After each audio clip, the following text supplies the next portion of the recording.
imagine trying to build a lasting peace by turning weapons of war into tools of creation. That powerful image, it's not a modern invention, is it? It's actually a vision we find in the ancient writings we're exploring today. Exactly. Today we're taking a deep dive into carefully selected excerpts from the book of Isaiah, King James Version. Think of it as, mining for the core ideas in these really influential texts. And these writings, they come from the prophet Isaiah. They were composed during a pretty tumultuous period spanning the reigns of several kings of Judah: Uzziah, Jotham, Ahaz, Hezekiah. Right. What strikes me is that understanding the challenges, the shifts in their kingdoms, it's going to be crucial for grasping the meaning behind Isaiah's messages, yeah. Absolutely. The political realities of Judah back then were the very backdrop for these prophecies. So our mission for you, the learner, is really to extract the most vital insights, those recurring themes from these passages. We want to provide a clear path to understanding the core of Isaiah's message without feeling, overwhelmed by just the sheer volume of text. Yeah. We'll be looking for those surprising connections, those key takeaways that give you those aha moments. Okay. So let's dive right into Isaiah chapter 1. It paints a picture of Judah and Jerusalem at the time, and it's a pretty grim opening, isn't it? It certainly is. Isaiah kicks off by diagnosing this fundamental problem, a deep rebellion against the divine. And the analogy he uses is quite cutting, actually. How so? He compares the people unfavorably to animals, says even an ox knows its owner, a donkey its master's crib, but Israel does not know. God's people just don't consider. Wow, that's sharp. Yeah. It really highlights a breakdown in the most basic relationship. And then he goes on, lists this whole catalog of societal problems: sin, evil, corruption. It sounds like things were really, really off the rails. Yeah. The key insight here seems to be it wasn't just a few bad apples, but a systemic issue, right? A turning away from their core values. Precisely. Isaiah doesn't hold back at all. He describes a nation laden with iniquity, a seed of evildoers, children who are corrupters. They've forsaken the Lord, provoked the Holy One of Israel to anger, turned their backs. It's a comprehensive indictment. Just total. Yeah, suggesting a society that's deeply unwell. And it wasn't just a spiritual thing, was it? He also describes the physical devastation. Cities burned, the countryside ruined. It's almost like the outside world is reflecting their internal state. Indeed, the physical and spiritual are completely intertwined here. The land is desolate, cities burned with fire, strangers devouring their land right before their eyes. Jerusalem itself, the daughter of Zion, is left like a lonely shelter. Like a hut. Yeah, like a temporary hut in a vineyard or a city under siege. This physical ruin really underscores the consequences of their spiritual decline. He even draws that stark comparison to Sodom and Gomorrah. If you know those stories, that really signals the gravity of it all. But within that, there's this mention of a small remnant. What's the significance there? It's fascinating, isn't it? Amidst this pronouncement of almost total destruction, Isaiah notes that the Lord of hosts had left a very small remnant, like a tiny spark left after a fire, Right. This concept of a remnant, this small group who remain faithful even when everyone else isn't. It's a recurring theme in Isaiah, and it offers this crucial element of hope for future restoration. Then we get into the section where Isaiah rejects their rituals, the sacrifices, the incense, the solemn meetings. It's not that the acts themselves are bad. No, not inherently. But without the righteousness behind them, they're meaningless, even offensive, he says. The takeaway seems to be God wants genuine transformation, not just, going through the motions. That's a critical insight. Isaiah questions the value of all their sacrifices, saying the Lord is full of burnt offerings, he has no delight in them, incense, an abomination, solemn assemblies, a weariness to him. Wow. The core message is clear. Outward religious practice, totally divorced from inward righteousness and justice. It's not just futile, it's actually displeasing to God. So it's not enough to just show up. Your heart has to be in it, and your actions have to reflect that change. And from that, we get a clear call to action, don't we? Wash yourselves, cleanse yourselves, stop doing evil, learn to do good. Exactly. Having laid bare the problem, Isaiah gives a clear pathway to renewal. Wash yourselves, make yourselves clean, put away evil, cease evil, and crucially, learn to do well. And he specifies what that looks like. Yes. Seek justice, relieve the oppressed, judge the fatherless, plead for the widow. These are tangible actions. They demonstrate a real turning away from corruption. And then comes this incredible offer, reasoning and transformation. Though your sins be as scarlet, they shall be as white as snow.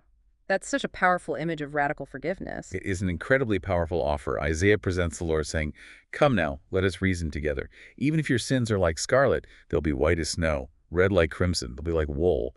It offers us a complete possibility of forgiveness. But it's conditional. Ah, yes. Conditional on their willingness and obedience. It's a conditional promise, right? Because he immediately contrasts the blessings of obedience eating the good of the land with the stark consequences of rebellion being devoured by the sword. It's a clear choice. Absolutely. Isaiah makes the stakes crystal clear. If you're willing and obedient, you'll enjoy the prosperity of the land. But refuse and rebel, you'll be devoured by the sword. Direct, unavoidable consequences of their choices. And then he goes back to describing just how far the city had fallen. The faithful city become a harlot, once filled with justice, now murderers. It's a stark contrast. Yes, the contrast between Jerusalem's past and present is striking, tragic even. Once faithful, full of justice, now murderers. He uses these vivid metaphors, like silver becoming dross, wine mixed with water, to show the corruption, the dilution of its former purity. The leadership doesn't escape criticism either. Rebellious princes, corruption, neglect of the vulnerable. It sounds like a breakdown at every single level. Isaiah doesn't spare the leadership, no. Princes are rebellious, companions of thieves, lovers of bribes, followers of rewards.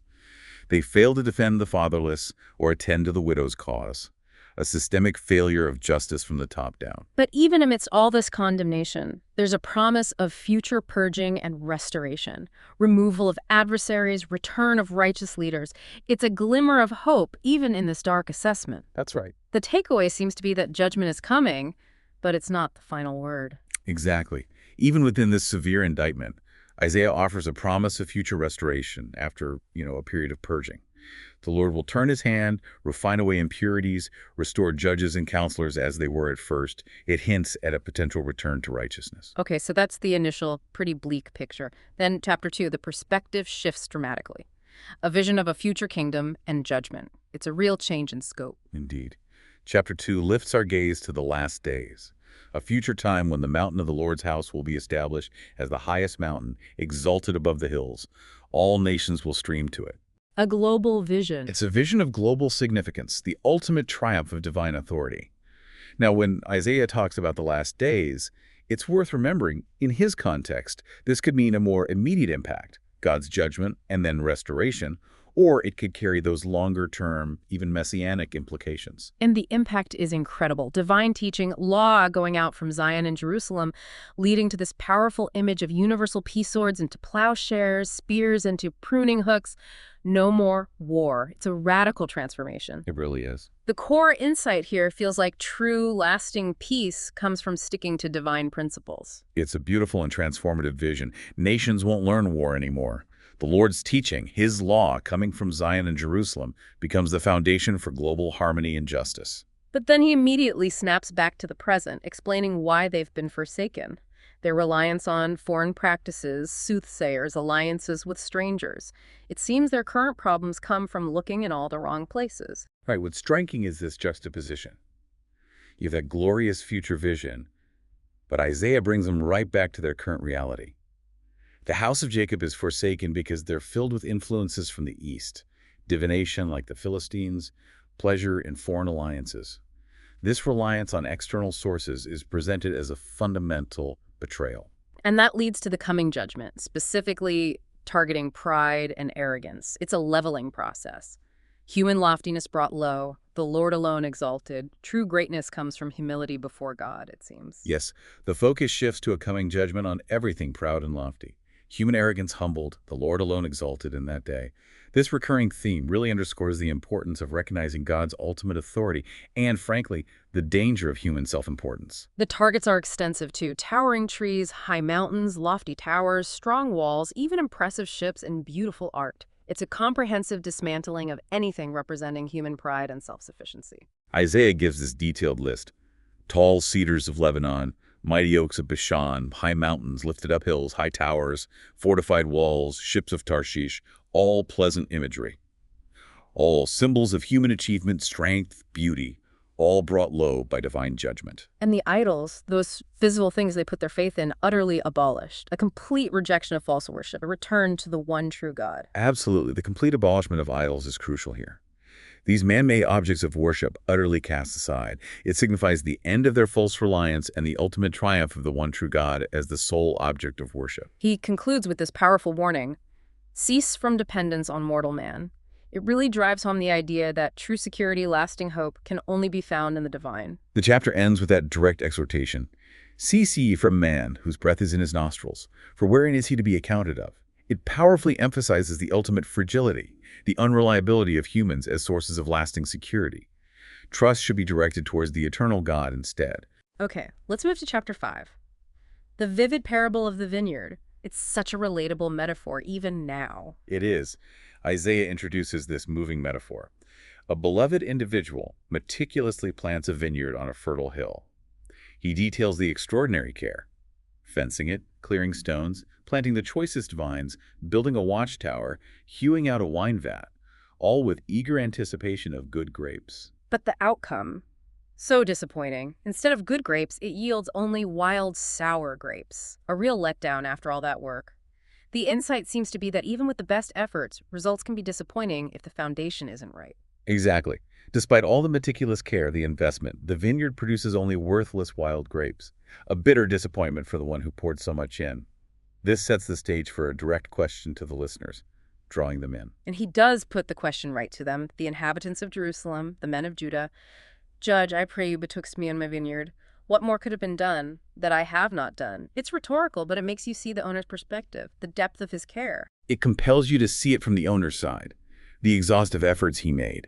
The implied answer, of course, is nothing more could have been done. Just highlights the ungrateful, unproductive nature of the vineyard. Then he reveals the consequences of this bad fruit, removing the hedge, the wall, leaving it vulnerable, trampled, overgrown.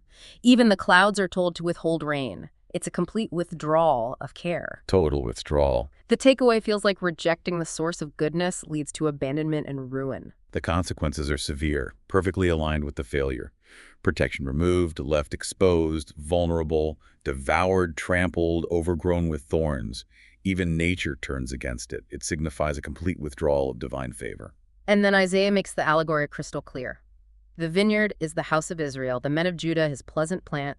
He looked for justice and righteousness, but got oppression and cries of distress. A powerful indictment. The allegory is explicitly stated. The vineyard represents Israel, Judah the cherished planting. The owner, the Lord, looked for justice, found bloodshed, looked for righteousness, heard only a cry of injustice and oppression. What follows is a series of woes, highlighting specific sins. Starting with greed, people relentlessly buying up property, house to house, field to field. Materialism run amok. Yes, Isaiah pronounces these woes, each targeting a specific form of societal decay. The first hits those driven by relentless greed, acquiring property after property, leaving no room for others. Then there's the woe to those indulging in drinking, morning till night, completely neglecting the Lord, prioritizing fleeting pleasures over lasting fulfillment, it sounds like. Another woe against those who rise early for strong drink, continue till night, feasting with music and wine, all while disregarding the work of the Lord, the significance of his actions. And this lack of knowledge, this deliberate ignorance of God's work, leads directly to captivity, famine, thirst. The consequences are starkly laid out. Ignoring the divine has real-world, painful repercussions. As a direct consequence of rejecting divine knowledge, failing to regard God's works, Isaiah declares his people will go into exile. Honorable men suffer famine, common people parched with thirst. Spiritual blindness leads straight to tangible suffering. That chilling image of hell, Sheol, expanding to swallow the wicked with all their glory and pomp, it really emphasizes the eternal consequences. The imagery of Sheol enlarging itself, opening its mouth without limit to receive their nobility, multitude, pomp, revelers. It's a powerful warning about the ultimate consequences of their unrepentant ways. But even amidst this judgment, the Lord is exalted in righteousness. The holy God shown to be holy in judgment. It's a reminder that even in punishment, God's character, his justice, are ultimately upheld. Amidst the woes and judgment, Isaiah reminds us, the Lord of hosts will be exalted in judgment, and God, who is holy, will be shown holy through his righteous actions. Then he points out this incredible inversion of values, calling evil good and good evil, darkness light and light darkness, bittersweet and sweet bitter. It's a complete moral disorientation. Right and wrong, utterly confused. This is a particularly insightful observation. A woe to those who have so perverted their moral compass they call evil good, good evil, put darkness for light, light for darkness, bitter for sweet, sweet for bitter. It signifies a profound, dangerous level of moral decay. He also calls out those wise in their own eyes, mighty in drinking, highlighting self-deception, misplaced priorities. True wisdom and strength, he implies, come from elsewhere. Further woes target those who think they're wise in their own eyes and those who boast of their prowess in drinking wine, showcasing a dangerous reliance on their own limited understanding and worldly indulgences, not divine wisdom. And the corruption of justice, the wicked acquitted for bribes, the righteous denied their due. Sounds like the very foundation of a fair society was crumbling. The corruption of the justice system is another critical issue. A woe to those who acquit the guilty for a bribe, deprive the innocent of their right. Highlights the breakdown of fairness, equity within their society. The judgment that follows is described as swift, complete, like fire-consuming stubble and chaff, a powerful image of utter destruction resulting from their choices. The consequences are likened to swift, complete judgment, fire-devouring dry stubble, flame-consuming chaff, signifying the thorough, irreversible destruction awaiting them. And the root cause, he says, rejecting the law of the Lord, contempt for his word. It all boils down to that broken relationship. The fundamental reason is their deliberate casting away of the law of the Lord, despising the word of the Holy One of Israel. Rejecting divine guidance is at the very heart of their problems. But even after all this, the Lord's anger isn't turned away. His hand is still outstretched, a terrifying image of impending judgment that hasn't fully landed yet. It's a sobering refrain. The insight feels like divine patience, but also inevitability if repentance doesn't happen. Despite the severity, Isaiah repeats, "Therefore is the anger of the Lord kindled, his hand is stretched out still," emphasizing the ongoing divine displeasure, the imminence of further consequences if they don't change course. He then introduces this image of an ensign, a banner, lifted high for distant nations, and the Lord hissing to gather them, like a summons for judgment from the ends of the earth. Isaiah describes the Lord lifting a banner, a signal to distant nations, and whistling or hissing for them from the ends of the earth, depicting a divine summoning of powerful forces to execute his judgment. And this coming force is depicted as tireless, unwavering, sharp arrows, bent bows, hooves like flint, wheels like a whirlwind, an unstoppable, terrifying wave. The characteristics are vividly portrayed. None weary or stumble, arrows sharp, bows bent, hooves like flint, chariot wheels like a whirlwind, a relentless, unstoppable force. The chapter concludes with this overwhelming judgment, roaring like the sea, bringing darkness and sorrow. A truly ominous ending. The takeaway is the sheer power and inevitability of judgment when a society rejects its foundations. The final image is overwhelming judgment, roaring like the sea. Darkness, distress covering the land. Even the light in the heavens darkened. A powerful, foreboding conclusion. Now, let's shift focus. Chapters 7 and 9, they offer this blend of specific signs and overarching promises. We find ourselves in the historical context of King Ahaz, the threat from Ephraim and Syria. Understanding this moment is key, right? Yes, we move to a critical historical point. Ahaz's reign, the military threat from Ephraim and Syria against Judah. This specific crisis is the immediate context for the signs and promises that follow. The Lord, through Isaiah, offers King Ahaz a sign, any sign he wants, deep as the grave, high as the heavens. But Ahaz refuses. Cloaking unbelief and piety, it sounds like. What does that tell us? What's revealing is the Lord's gracious offer, inviting Ahaz to request any miracle. But Ahaz, saying he doesn't want to test the Lord, actually shows a lack of faith, a closed heart. It highlights the difference between genuine reverence and superficial religiosity that avoids real engagement. And because of this refusal, the Lord declares he himself will give a sign, the famous prophecy. Behold, a virgin shall conceive and bear a son, and shall call his name Emmanuel. It's a sign given despite human faithlessness. Right. God's plans move forward anyway. Precisely. Despite Ahaz's lack of faith, Isaiah proclaims it. This prophecy, with profound theological weight, is presented as a divine initiative independent of Ahaz's response. The child's early diet, butter and honey, and the sign's immediate implication. Before this child knows right from wrong, the lands Ahaz fears will be deserted. So it has a present and potentially future significance. The butter and honey probably points to simplicity, maybe hardship. The immediate meaning for Ahaz is, before this child matures morally, those two threatening kingdoms will be laid waste. Immediate reassurance in a time of fear. But within this, there's also foreshadowing of the king of Assyria coming as a consequence. Seems this immediate deliverance isn't the end of their troubles. While there's immediate relief promised, Isaiah hints at the future rise of Assyria as a tool of judgment. Suggesting troubles aren't over, disobedience still has consequences down the line. He uses striking imagery, a fly from Egypt, a bee from Assyria, depicting the vast number of enemies descending. Powerful way to show how overwhelming the invasion will be. The imagery of the Lord hissing or summoning the fly from Egypt's rivers, and the bee from Assyria vividly portrays how easily and in what huge numbers these enemy forces will be gathered against Judah. Followed by the even more brutal image of the Lord using Assyria as a hired razor to shave the land completely. Utter humiliating subjugation. The metaphor of the hired razor shaving the head, the feet, even the beard of Judah is stark. Depicts a thorough, degrading conquest, leaving the land completely exposed, vulnerable. Then, chapter 9, the tone shifts dramatically. Hope emerging from darkness. The people who walked in darkness have seen a great light. After all the warnings, a powerful beacon of hope. Indeed, chapter 9 marks a significant welcome shift towards hope, future deliverance. It starts with that powerful declaration: the people who walked in darkness have seen a great light. It speaks of a turning point, a new era of hope for sufferers. This deliverance is linked to the historic victory over Midian, a symbol of God's decisive intervention. And then we have the profound prophecy of a child to be born, bearing these incredible, almost divine names: Wonderful Counselor, Mighty God, Everlasting Father, Prince of Peace. These titles speak to his unique, powerful role. Right. Even in dark times, God's promises endure. This future deliverance is compared to the rout of Midian, a powerful historical example of God's intervention against huge odds.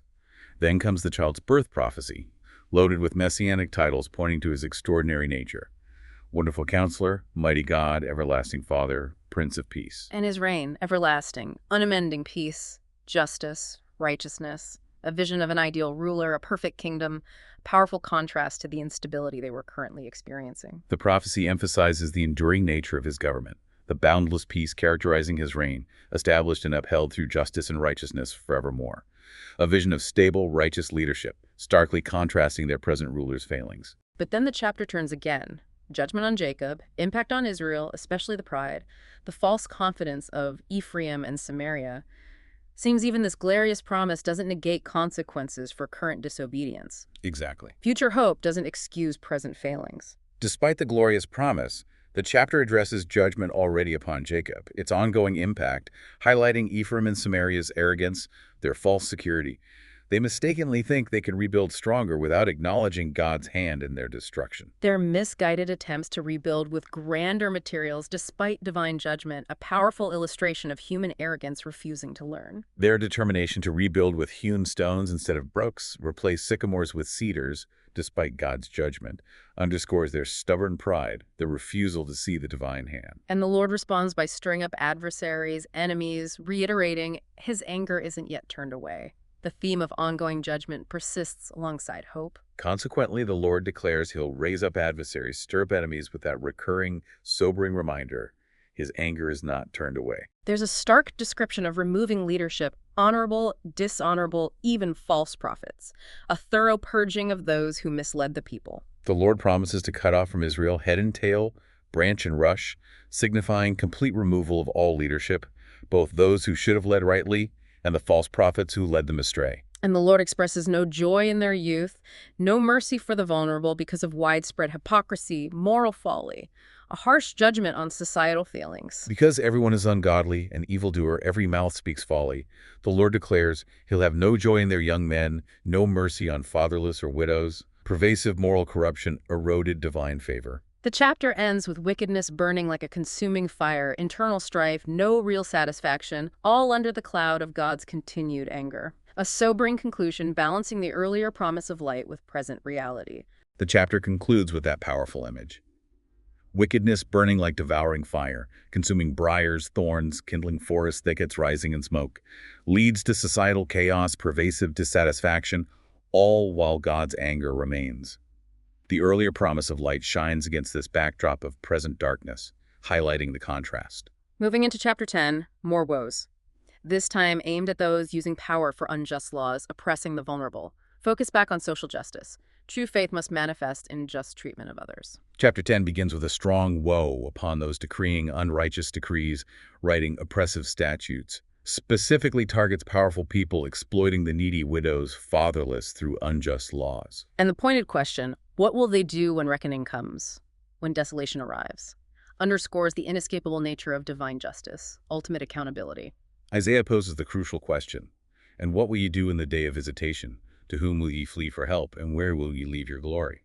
Emphasizing the oppressor's utter helplessness when divine judgment finally hits. Assyria is then introduced as the rod of mine anger, an instrument God uses to punish hypocritical Judah. Reminds us even those inflicting judgment are ultimately tools. Assyria is revealed as the rod of mine anger, the staff in his hand as his indignation, an instrument employed by the Lord to chastise hypocritical Judah. But, important note, even Assyria's power is derived, ultimately subject to God's purposes. But Assyria, in its arrogance, sees itself as the ultimate power, boasting of its own strength and tensions far beyond God's purpose, sets the stage for Assyria's own eventual judgment. Right. Even judgment bringers aren't exempt from accountability. While Assyria serves as God's instrument, Isaiah highlights Assyria's arrogant heart, proud intentions, believing conquests are due to their own might and wisdom, planning destruction far exceeding God's intended scope. This arrogance ultimately leads to their downfall. Assyria's boastful claims of conquest, listing cities, subdued a picture of overweening pride just before a fall. Classic hubris. Isaiah recounts Assyria's boasts, comparing conquests of various cities to their anticipated easy victory over Jerusalem, showcasing excessive pride, self-confidence in military might. And the rhetorical question, will Jerusalem and its idols fare any better than Samaria, creates suspense, impending doom. The questions raised whether Jerusalem and its idols will suffer Samaria's fate, which had already fallen, creates palpable fear, uncertainty for Zion's inhabitants. But then the Lord's plan is revealed. After finishing his work on Zion and Jerusalem, he'll punish Assyria's king for his arrogant heart, haughty looks. Assyria's power isn't absolute. It has a divine limit.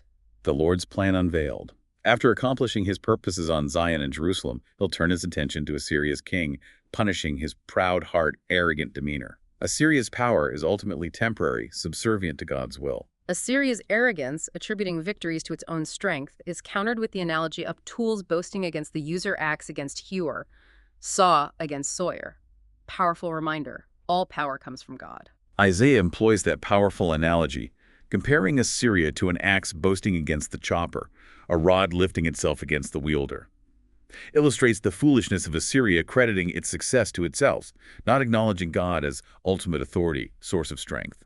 Judgment on Assyria involves leanness among warriors, burning fire under its glory, destruction of its power structure, comprehensive dismantling of their might. The Lord's judgment on Assyria manifests as wasting sickness among its strong men, burning fire under its glory, leads to swift, complete destruction of its military, political power, symbolized by consuming thorns, briars, forests, fruitful fields. But then the chapter takes another hopeful turn. Focus on the remnant of Israel and Jacob. They'll no longer rely on those who struck them, but trust the Lord, the Holy One of Israel, a return to true dependence. Following the judgment on Assyria, Isaiah shifts back to the remnant of Israel and Jacob, promising that in that day the remnant will no longer rely on those who struck them, but will trust in the Lord, the Holy One of Israel, in truth. Signifies a crucial shift from earthly powers to divine power. This remnant will return to the mighty God. Though once numerous, only a remnant returns with righteousness, a promise of preservation and spiritual purification. Despite Israel's once vast numbers, Isaiah emphasizes only a remnant returns to the mighty God. A return characterized by truth, renewed commitment to righteousness, scheme-defying spiritual cleansing, refocusing priorities. The Lord's determined judgment in the land is acknowledged, but there's comfort for Zion's people. Don't fear Assyria, the Lord's anger is temporary, like Midian's defeat. Hope and reassurance offered again. While acknowledging the Lord's determined judgment, Isaiah offers comfort to Zion's inhabitants. Don't fear the Assyrian. The Lord's indignation against them is short-lived, comparable to the decisive historical defeat of Midian. So even amidst broad judgments on nations, there's always this underlying current of hope, promise for the faithful remnant. This tension between judgment and mercy seems central. That's a key characteristic of Isaiah's prophecies. Even within the context of divine judgment on Judah and surrounding nations, there's a consistent thread of hope, a promise of future restoration, specifically for a faithful remnant. Now we move into a big section, pronouncements against Babylon and other nations, chapters 13 through 17, 19, 21, 22, 25 through 27, broadens the scope beyond Judah. Yes, these chapters expand the horizon to encompass judgments on various surrounding nations. Primary focus on the burden of Babylon, a heavy message of impending doom. The prophecy against Babylon starts dramatically. Raise a banner for its destruction. Summon consecrated warriors for the Lord's anger. Powerful opening. The prophecy concerning Babylon opens with that dramatic call.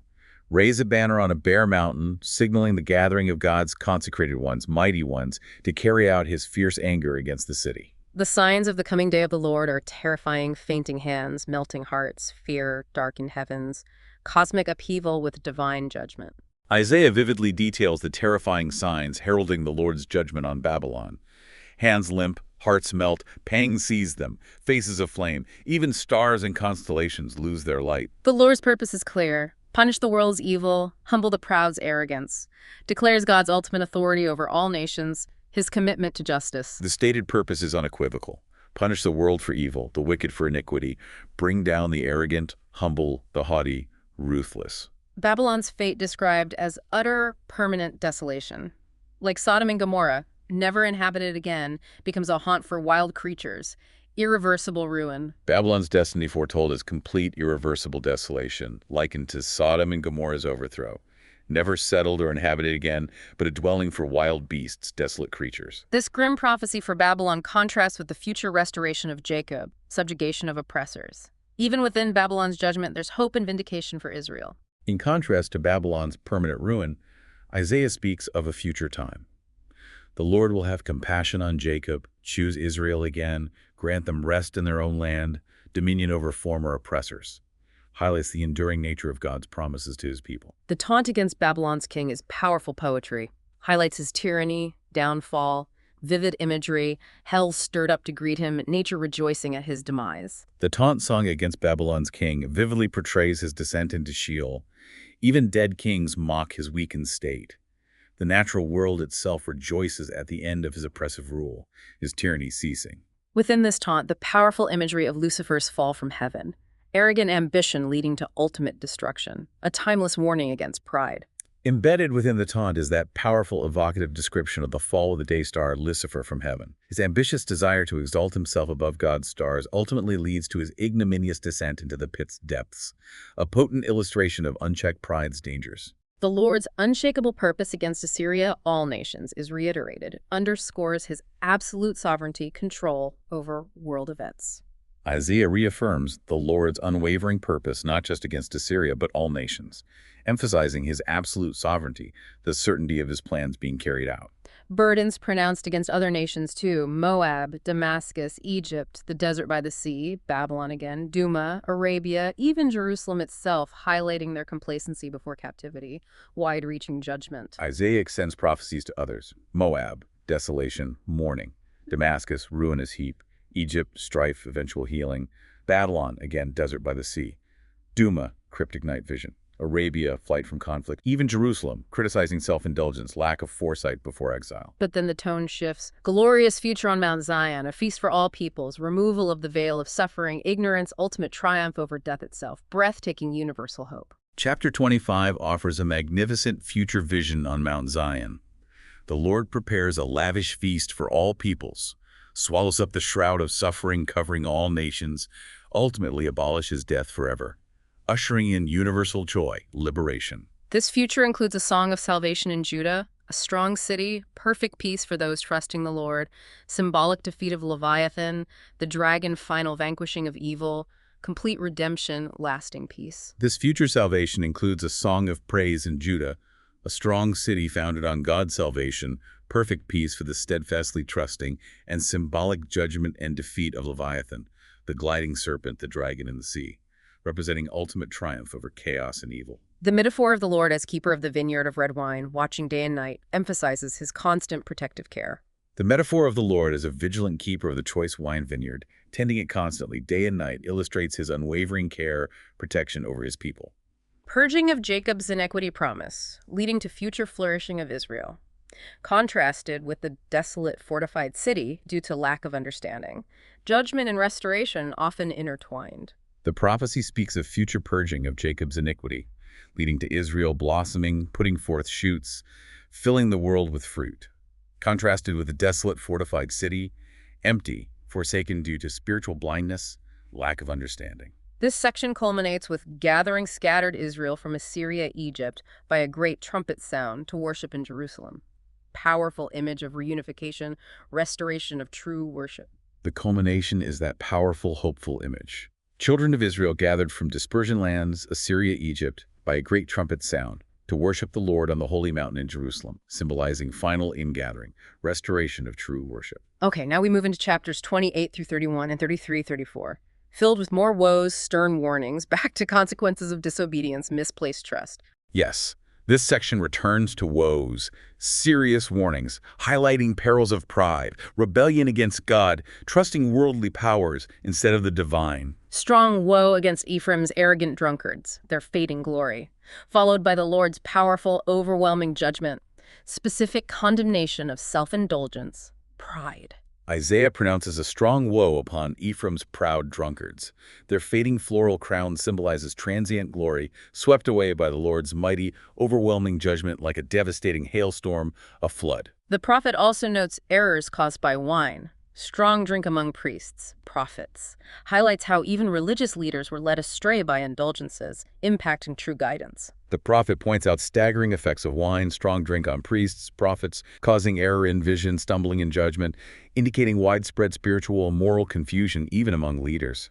The concept of simple, repeated instructions being ignored, leading to stumbling, captivity, is introduced. Stark reminder. Even basic principles disregarded have serious consequences. Isaiah explains the Lord's word became precept upon precept, line upon line. Simple, repeated instructions they mocked, ignored, leading inevitably to stumbling, falling backward, being broken, snared, captured. Severe warning to scornful rulers who sought refuge in a false covenant with death, lies. Their supposed security will be a devastating illusion. Stern warning to scornful rulers in Jerusalem who falsely believe they secured themselves through a covenant with death, agreement with Sheol, assuring them their supposed refuge of lies will be swept away by an overwhelming judgment torrent. In contrast, the Lord promises to lay a firm, tested foundation in Zion for believers, offering true, lasting security against false hopes, always an alternative path based on faith. In stark contrast to the scornful's false security, the Lord declares his intention. Lay a sure foundation in Zion, a tested cornerstone, precious, firm, on which believers won't be shaken. Then, a woe upon Ariel Jerusalem itself, foretelling great distress, siege. Even the chosen city faces severe judgment for inhabitants' actions. Isaiah pronounces a lament, a woe upon Ariel, identified as Jerusalem, foretelling intense distress, siege, highlighting even the temple city isn't immune to divine judgment. The prophet speaks of a spirit of deep sleep poured out by the Lord, blinding prophets, covering seers' heads, explaining their inability to discern truth, a form of divine judgment itself. The prophet describes the Lord pouring out a spirit of deep sleep, closing prophets' eyes, veiling seers' heads, rendering them unable to understand divine revelation, guidance. Their worship described as mere lip service, no real heartfelt devotion, powerful reminder. Outward religious practice meaningless without genuine inner transformation. Isaiah condemns people for drawing near with mouths, honoring with lips, while hearts are far off. Their fear of him, merely a human tradition learned. But even amidst warnings, a promise of a marvelous work, a wonder that confounds the wise, hinting at future restoration surpassing human comprehension. Hope peeks through dark prophecies. Despite judgment pronouncements, the Lord promises to perform a marvelous work, a wonder among them. So astounding it confounds the wise, hides the intelligent's understanding, suggesting future intervention, defying human expectations. More woes follow, targeting those secretly plotting against the Lord, rebellious people seeking help in Egypt instead of relying on him. Misplaced trust continues. Further woes upon those going to great lengths to hide plans from the Lord, and upon rebellious children going down to Egypt for help, trusting horses, chariots, rather than Israel's Holy One. The shame, futility of relying on Egypt's strength are emphasized. True strength, security, Isaiah reminds them, come only from the Lord. Isaiah underscores the shame, disappointment coming upon those trusting Egypt's military might, pointing out Egyptians are mere mortals, horses' flesh incapable of lasting security, deliverance. The Lord's gracious call to return, find rest, strengthen quietness, confidence was stubbornly refused. Their continued rejection of divine guidance is a tragic theme. The Lord's patient, Gracious invitation to return, find strength in quietness, trust was met with stubborn refusal, highlighting the people's tragic pattern of rejecting divine counsel. But the Lord still promises grace, mercy to those waiting for him in Zion, offering guidance, removal of idols, abundant provision, future blessing for the faithful endures. Despite past rebellions, the Lord promises grace to those waiting for him in Zion, offering guidance, removal of idols, future abundance and blessing. The woe repeated for those trusting Egypt's military might over the Holy One, driving home the foolishness of trusting earthly power over divine strength. Woe reiterated for those going to Egypt for help, trusting horses, chariots because they're many, strong, while neglecting Israel's Holy One, underscoring the fundamental error of prioritizing human power over divine aid. The Lord's protection of Jerusalem likened to a roaring lion fiercely defending prey, or birds hovering protectively, powerful image of divine care despite threats. The Lord's promise of protection for Jerusalem vividly compared to a roaring lion guarding prey, birds hovering, defending young, offering a powerful image of his fierce, tender care. The chapter concludes with a serious fall prophesied not by human hands, but a sword not of mortal origin, signifying direct divine intervention. Chapter concludes prophesying Assyria will fall, but not by mortal sword, indicating direct supernatural divine judgment. Chapter 73 opens with, woe upon the spoiler not spoiled, treacherous dealer not dealt with treacherously, suggests divine justice eventually catches up. Chapter 33 begins with woe upon the destroyer not destroyed, deceiver not deceived, implying divine justice ultimately served upon perpetrators of harm, treachery. A plea for the Lord's graciousness. Salvation in trouble acknowledges ultimate dependence, especially in crisis. In face of impending difficulties, a heartfelt plea for the Lord's grace, salvation, recognizing utter dependence during troubled times. The Lord's exaltation leads to scattering nations, gathering spoil for Zion, suggests divine victory results in tangible blessings for God's people. The Lord's exaltation causes nations to scatter, spoil left behind gathered by Zion's people, signifying divine victory, leading to tangible benefits for God's faithful community. Wisdom, knowledge, fear of the Lord, highlighted as true stability, treasure. Lasting security, Isaiah implies, comes from right relationship with God, proper understanding. True stability, lasting treasure found not in earthly power, wealth, but wisdom, knowledge, and crucially, fear of the Lord presented as ultimate treasure.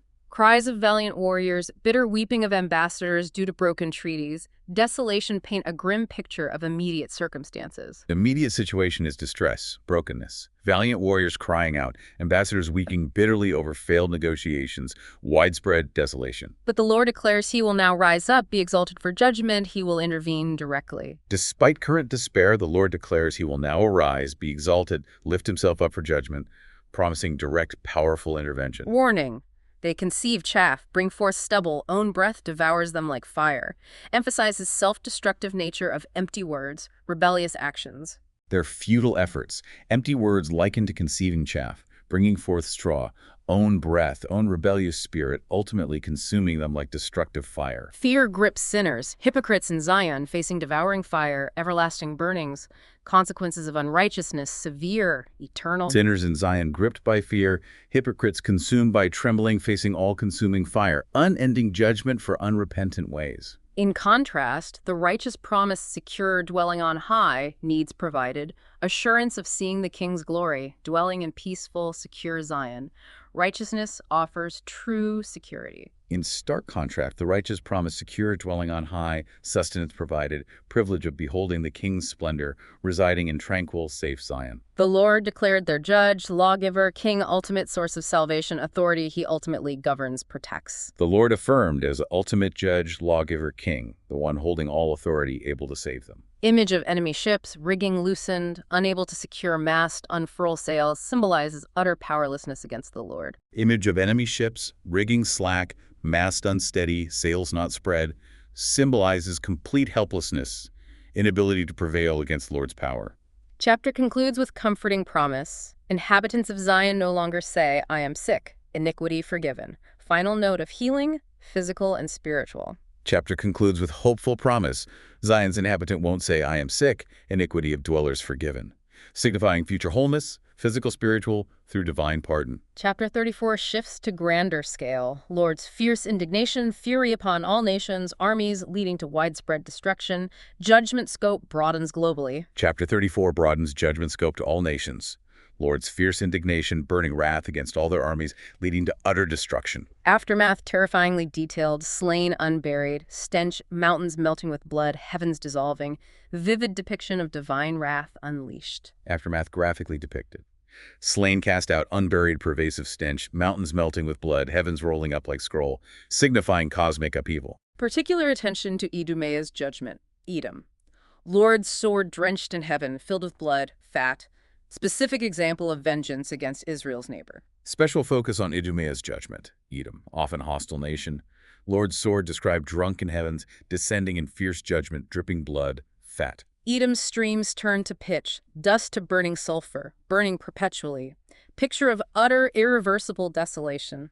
Edom's land transformed into scene of utter, permanent desolation.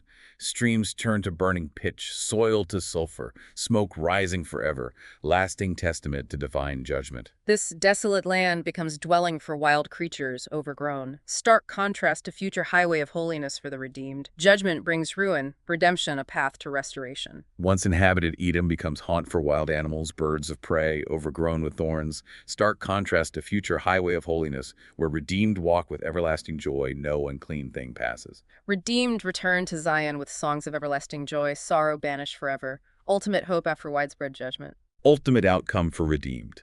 Triumphant return to Zion, songs of everlasting joy, sorrow, sighing, fleeing away. Powerful contrast to wicked's desolation, fulfillment of God's promises. Now I turn to a specific historical account within these prophecies. Hezekiah's prayer, Jerusalem's deliverance in chapters 36-37, shows God's intervention in real crisis. Yes, these chapters recount a specific, significant historical event during Hezekiah's reign. Sennacherib of Assyria's invasion, aggressive threats against Jerusalem. Hezekiah's response: deep humility, seeking divine help. Tears close, sackcloth, temple prayer, sends messengers to Isaiah. Clearly recognizes utter dependence on God. Hezekiah's reaction to Sennacherib's menacing threats is profound humility, clear reliance on divine intervention. Publicly mourns, seeks Lord in temple prayer, sends delegation to Isaiah, acknowledging desperate need for God's help. Hezekiah's plea for Isaiah's prayer for the remnant highlights precarious situation, hope God will have mercy, intervene. Hezekiah's urgent request for Isaiah's intercession for Judah's remaining people underscores threat severity, hope God would have compassion, deliver from Assyrian onslaught. Isaiah's message of assurance: don't fear Sennacherib's blasphemies, Lord will cause his defeat, death in own land. Direct answer, powerful promise of deliverance. Isaiah's prophetic response brings comforting divine assurance. Don't fear Sennacherib's arrogant, blasphemous words. Lord will put his spirit in him, cause him to hear rumor, return home, where he'll ultimately meet demise. Despite this initial promise, Sennacherib persists. Threats, deceitful messages, trying to undermine Hezekiah's faith, force surrender. Even after Isaiah's initial prophecy, Sennacherib continues intimidation campaign. Sends more threatening letters, lies, propaganda, attempting to erode Hezekiah's trust, force Jerusalem's surrender. Hezekiah's fervent prayer to the Lord of hosts, acknowledging his sovereignty, power, pleading for deliverance so all nations know he alone is God, powerful faith in action during crisis. Hezekiah's prayer is powerful, eloquent faith expression, acknowledging Lord as one true God, sovereign over all earth's kingdoms, pleading for deliverance so all nations recognize his divine power, glory. Narrative concludes with Isaiah's prophecy of Sennacherib's defeat, Lord's scorn for his arrogance, fulfills earlier promise, demonstrates God's faithfulness. Account culminates with Isaiah's further prophecy detailing Lord's judgment, ultimate defeat of Sennacherib, Syrian army, highlighting God's power to defend trusters, fulfilling deliverance promise for Jerusalem. Finally, we arrive at chapters 40-66, a significant welcome shift towards profound comfort, hope, future restoration after long judgment, suffering. Yes, these later chapters offer powerful, much-needed transition to comfort, hope, promise of future restoration after trials, judgments faced, like clouds finally breaking after a long storm. Proclamation: hardship over, iniquity pardoned, clear path prepared for the Lord in wilderness, sets tone of new beginnings, reconciliation, like a clean slate. Prophecy opens with comforting declaration. Appointed suffering time fulfilled, sin paid for, clear highway prepared for Lord through wilderness. signaling renewal, forgiveness, return of Jocelyn favor. Vivid imagery, valleys raised, mountains low, crooked straight, rough smooth, so Lord's glory revealed to all, grand vision of transformation, universal redemption. This preparation involves dramatic landscape transformation, valleys lifted, mountains leveled, crooked straight, rough smoothed, so Lord's glory revealed. All humanity sees it together. Enduring nature of God's word, beautifully contrasted with fleeting human existence. Powerful reminder where true, lasting trust belongs. Enduring, unchanging nature of God's word, powerfully contrasted with transient human life, emphasizing eternal reliability of divine promises, ultimate source of truth, stability. Zion, Jerusalem called to be messengers of good news, declare Lord's coming reign without fear, heralds of hope. Zion, Jerusalem commissioned as joyful news messengers, lift voices with strength, without fear, proclaiming good tidings of Lord's coming reign, salvation he brings. Image of Lord coming with strong hand to rule, shepherd his flock, tenderly beautiful depiction of both power and loving care. Lord's coming portrayed as powerful ruler governing with strength, yet also tender shepherd, caring for flock gently, gathering lambs in arms, caring nursing ewes. Reassurance of help, redemption for Jacob, Israel, surprising promise. They become powerful instrument to overcome adversaries. Weakness turned to strength. Despite past vulnerability, Jacob, Israel assured of divine help, complete redemption, even transformed into powerful threshing instrument capable of crushing adversaries. Promises of provision and desolate wilderness for poor, needy, highlight God's unfailing compassion, ability to provide even in hopeless circumstances. Lord promises water in parched wilderness for thirsty, turn dry land into springs for needy, demonstrating unwavering compassion, ability to sustain people even in most barren situations. Utter futility of idols contrasted again with Lord's unparalleled power as creator, declarer of future. Choice between false gods, true God couldn't be clearer. Complete emptiness, powerlessness of idols, repeatedly contrasted with Lord's omnipotence as creator of heaven's earth, declarer of end from beginning, reinforcing utter folly of idolatry. Lord's deep abiding love for Zion, promised to raise deliverer emphasized. Zion restored, vindicated, shown precious in his sight. Lord's profound, unwavering love for Zion repeatedly emphasized, along with promise to raise deliverer bringing righteousness, justice, restoration to his beloved city. Lord's role as ultimate redeemer, creating pathway through sea, rivers, and desert, signifies limitless power to overcome obstacles for his people's salvation. Lord portrayed as ultimate redeemer, possessing power to create way through sea, rivers, and wilderness, symbolizing ability to overcome any barrier to deliver, restore his chosen people. Call to forget former troubles, promise of a new thing way in wilderness, rivers and desert marks, complete break with painful past, dawn of glorious future with unexpected blessings. People exhorted, no longer dwell on past troubles. Lord declares, behold, I am doing a new thing, now it springs forth. I will make a way in the wilderness and rivers in the desert, signifying radical departure from past difficulties, emergence of unforeseen blessings. Refining process in affliction furnace, declared for his own name's sake, underscores his ultimate purpose in trials, commitment to his glory, reputation. Lord's refining of his people through affliction furnace, declared ultimately for his own name's sake, to demonstrate his power, faithfulness, restore his reputation among nations. Exiles called to depart Babylon, joyfully proclaim redemption news to earth's ends, message of liberation, new exodus. Exiles commanded, depart Babylon, declare with joyous song redemption news to very ends of earth, signaling new era of freedom, second, even more glorious exodus. Promises of water in desolate places, stark declaration of no peace for wicked, reinforce blessings for righteous, inevitable consequences for rebellious. Lord promises abundant water in desolate places for thirsty people, while also firmly stating no peace for wicked, reiterating fundamental destiny difference between righteous, unrighteous. Servant of the Lord described as sharp sword, polished arrow, chosen to be light to Gentiles, redeemer of Israel, highlights pivotal, multifaceted role. Lord's servant described with powerful imagery. Sharp sword, polished arrow, carefully chosen, prepared to be light to nations, Redeemer of Israel, emphasizing crucial, far-reaching mission. Future holds restoration of desolate inheritances, release of prisoners from darkness, divine guidance for lost, wandering, comprehensive vision of spiritual, physical restoration. Promise future includes restoration of desolate lands, release of captives from prisons, divine guidance for once darkness walkers, signifying complete, holistic restoration of fortunes. Zion's desolate places repopulated. Gentiles play a role bringing scattered children back. Vision of expansion, inclusion, breaking old boundaries. Zion's once desolate, ruined places rebuilt, densely populated. Even Gentiles actively participate, bringing scattered children back, signifying future of unprecedented growth, inclusivity. Kings become foster fathers, queens nursing mothers to Zion, bowing in submission, acknowledging Lord as Savior, Redeemer, ultimate exaltation assured. Kings humbly serve Zion like nurturing fathers, queens like caring mothers, bowing before her, acknowledging Lord as Savior, Redeemer, signifying ultimate honor, exaltation among nations. Even those held captive by mightiest oppressors delivered. Lord himself contends with those harming his people, guarantees ultimate justice, liberation for faithful. Even those captive by most powerful tyrants set free, Lord himself contends with oppressors, delivers his people, ensuring ultimate justice prevails. Zion called to awaken, clothed in strength, beauty. Uncircumcised, unclean, no longer profane her. Holiness, purity restored, protected. Zion urged, awaken, clothed with strength, beautiful garments. Time comes when uncircumcised, unclean no longer enter holy gates, signifying restoration of purity, sanctity. Redemption comes without cost. Oppression days over.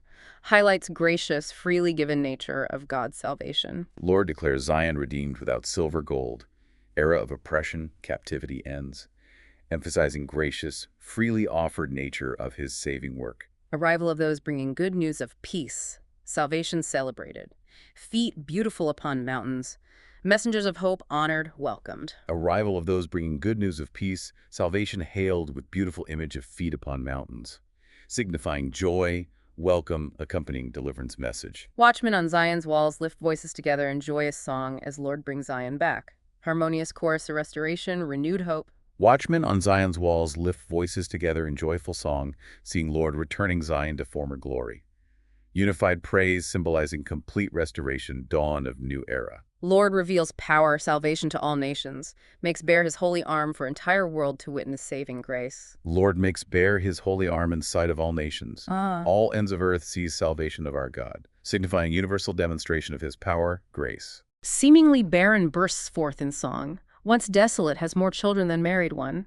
Surprising reversal, promise of abundant increase. Seemingly barren Zion called to sing, break forth in joyful shouting, her children more numerous than married women's, signifying unexpected, abundant increase in offspring.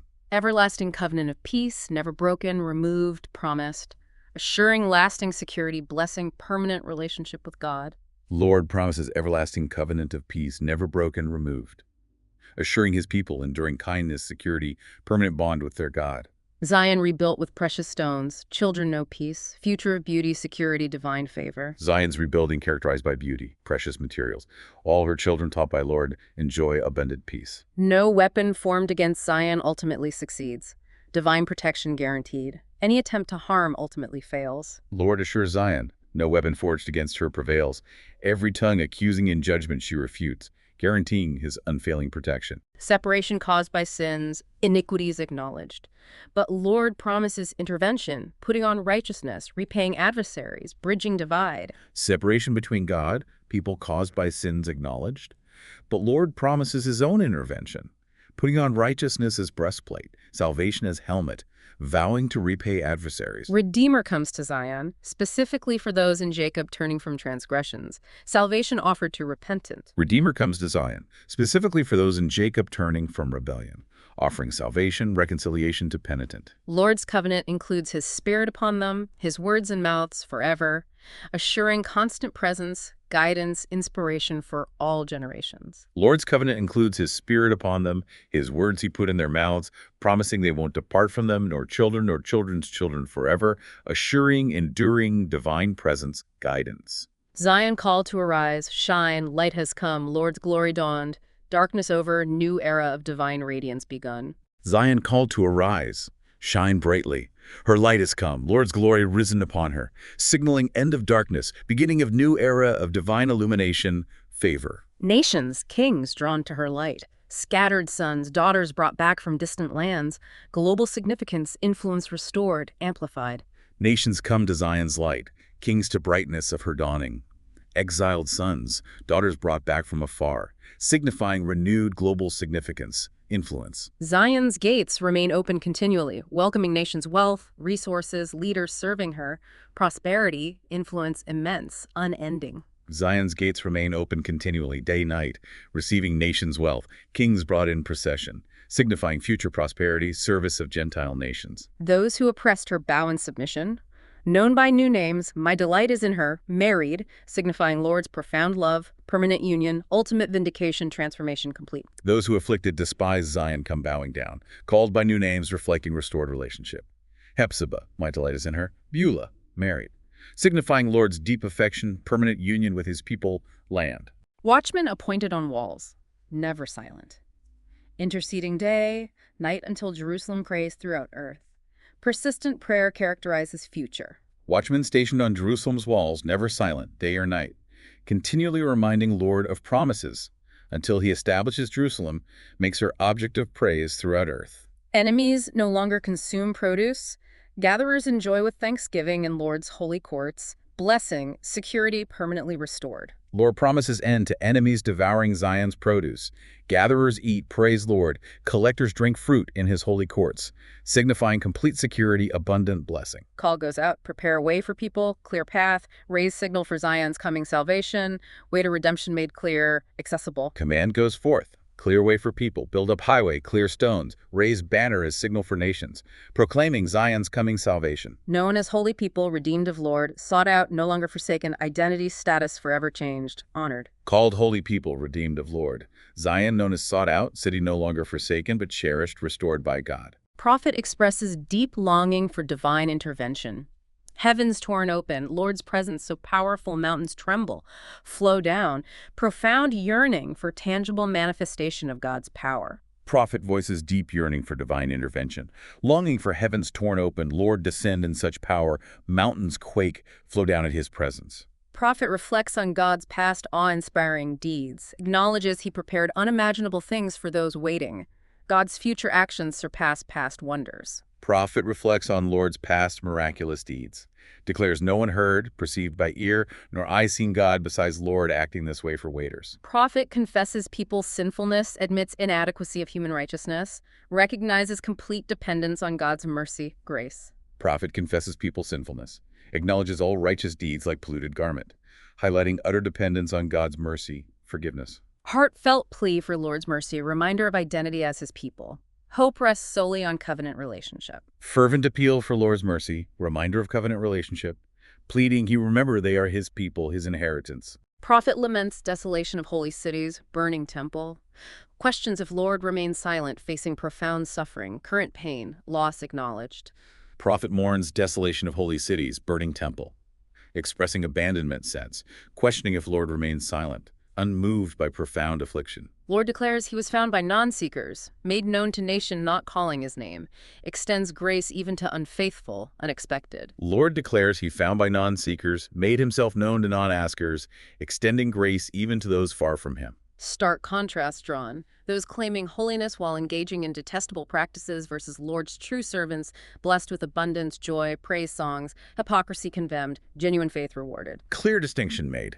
Outwardly holy, inwardly detestable versus Lord's true servants, blessed with abundance, joy, exuberant praise songs. Unfaithful leave name as cursing symbol. Lord's servants receive new names signifying divine favor, blessing. Judgment, blessing clearly differentiated. Unfaithful leave name is curse word used by others.